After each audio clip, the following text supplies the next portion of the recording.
Lalu apakah pertarungan di Selat Hormuz masih memanas saat ini bisa menjadi salah satu ganjalan tidak berlangsungnya negosiasi Amerika Serikat dan Iran tahap kedua? Dan apakah perang terbuka di Selat Hormuz akan terjadi? Kita akan membahasnya bersama dengan pakar geopolitik dan keamanan nasional Wibawanto Nugroho Widodo dan juga guru besar hukum atau hubungan internasional Saint Petersburg State University Rusia, Ibu Koni Rahakudini Bakri. Selamat siang waktu Rusia Ibu Koni dan juga Mas Wibowo. Selamat sore, Ya, semoga sehat selalu.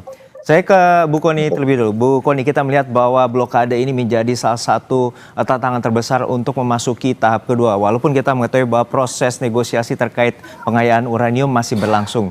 Dan saat ini Anda melihatnya seperti apa? Karena dalam segi hukum internasional, mana yang menjadi pijakan karena kedua belah pihak menyatakan bahwa legalitas mereka masing-masing adalah ilegal. kalau dari dua standpoint jelas dua-duanya juga punya alasan yang sangat kuat ya. Tapi saya mau bilang bahwa perkuatan blokade Selat Hormuz ini justru jadi penghalang utama negosiasi apapun lah mau tahap 2, tahap 3 dan tahap selanjutnya. Karena ini bukan soal minyak ya. Yang saya khawatirkan dengan semakin bersikeras Amerika Serikat, maka yang akan dikeluarkan senjata kemudian adalah kabel internet bawah laut yang bisa melumpuhkan ekonomi digital baik di Teluk baik di Asia dalam sekejap.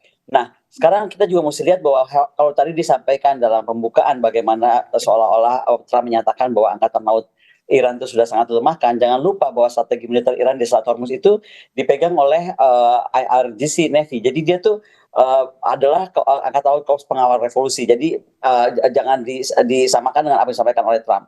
Nah, tapi kalau saya lihat pernyataan Trump ini juga sebenarnya apa yang dilakukan Amerika itu belum blokade penuh seluruh selat ya, belum lah. Melainkan hanya kapal-kapal yang masuk keluar dan menurut saya juga Amerika menggunakan ini sebagai pemaksaan atas senjata ekonomi Iran dengan menggunakan Hormuz.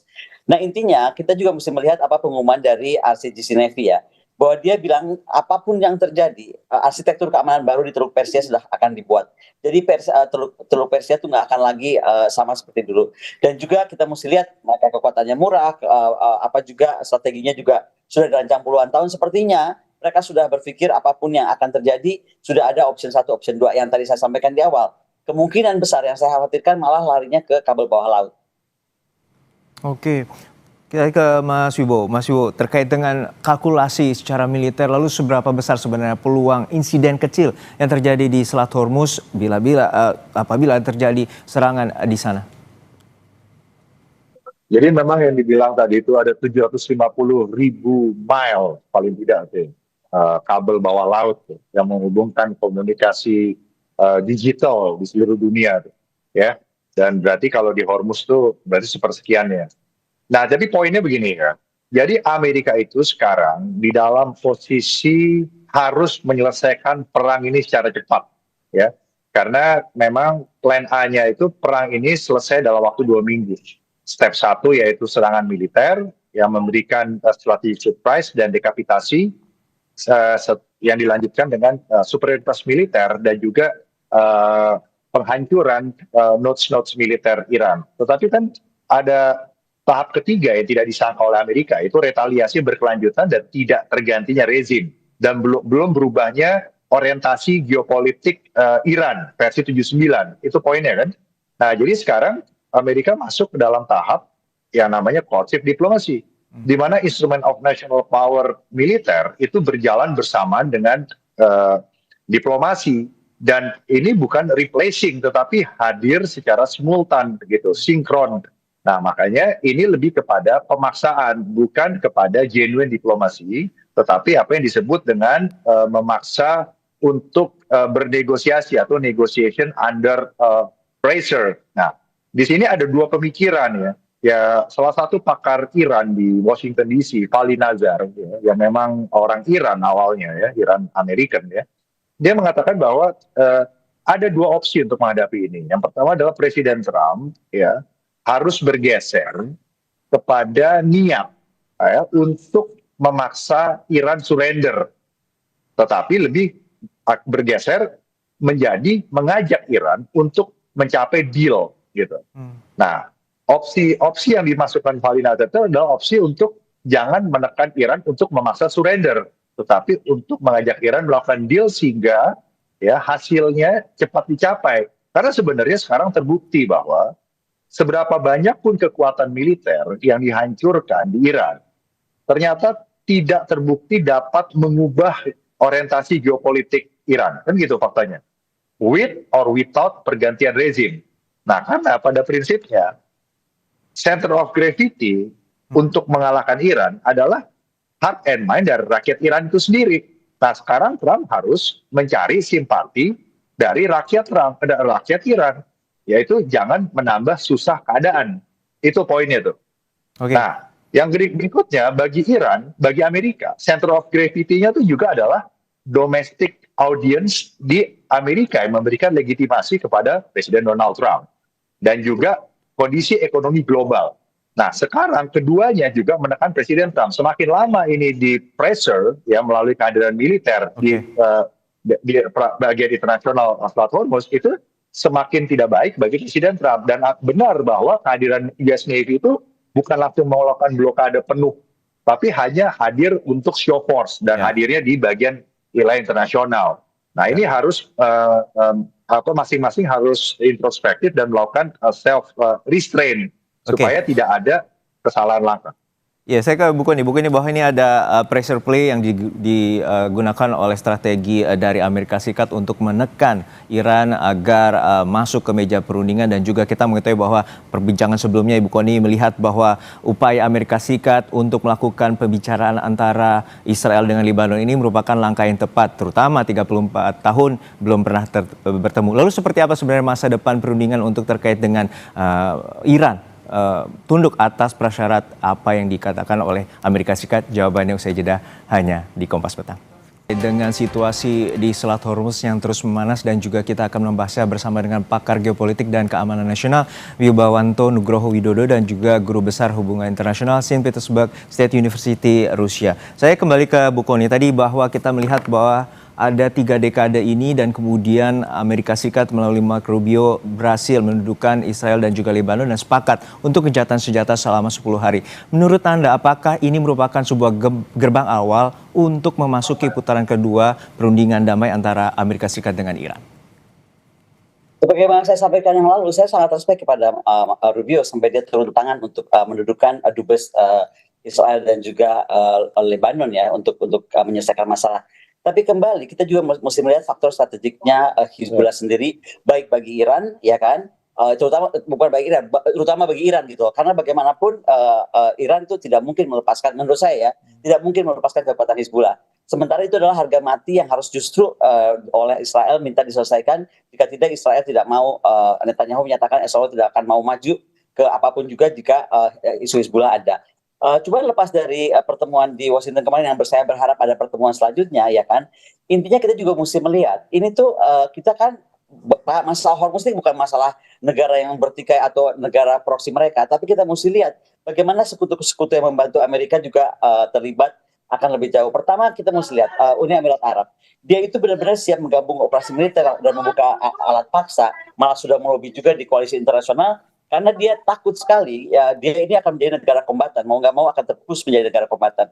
Yang kedua kita mesti lihat, bagaimanapun dunia itu mengedepankan, tadi kan sempat kita pada saat break menyebutkan UNCLOS ya, bagaimana safe passage gitu kan. Nah tapi secara diplomatik dan militer, kita lihat siapa sih yang mau terlibat langsung, apakah UK, Perancis, Jerman, Italia, Jepang, Australia, Korea, misalnya Kanada, Bahrain. Intinya ada yang cuma mau terlibat di diplomatic talking, ada juga yang kirim kapal atau pesawat misalnya Euroflight Typhoon, kemudian juga yang beberapa dari basis di Qatar ya. Tapi semua rata-rata bukan semuanya mau ikut aktif. Mereka juga agak menjaga diri. Yang penting buat mereka tidak tidak lagi banyak yang dukung deeskalasi. Nah, kemudian kita mesti lihat juga bagaimana UK itu secara umum dia bilang dia tolak isu blokade ini, tetapi dia nggak mau juga terseret perang. Jadi kita mesti perhatikan juga kalau kita membahas ini sekarang, apa sih komentar-komentar pemimpin tertinggi Iran itu tidak akan meninggalkan Selat Hormuz sampai semua haknya, itu dikatakan Mohsen Rezaei ya, penasihat militer pemimpin tertinggi Iran. Nah kemudian juga bagaimana Maijen Abdullahi ya, dia bilang baru-baru ini jika blokade berlanjut apapun juga Iran akan menghentikan perdagangan. Nah di sini yang saya mau bahas yang kita tidak belum bahas mendalam, kabel bawah laut. kabel bawah lautnya belum diputus, tapi RCGC bisa ancam via diver pasukan komando dia, unit pasukan khusus dia. Dan dia punya media staff yang keren ya. Kabel utama misalnya Falcon, CMEWE ya namanya kalau nggak salah, itu juga lewat perairan Oman yang dekat Hormuz. Nah, Iran tuh bisa memotong itu dengan explosive charge misalnya, dan itu bisa dilakukan dengan sangat mudah. Nah, kalau itu yang terjadi, kita mesti lihat internet kabel yang berpotensi besar mengganggu siapa?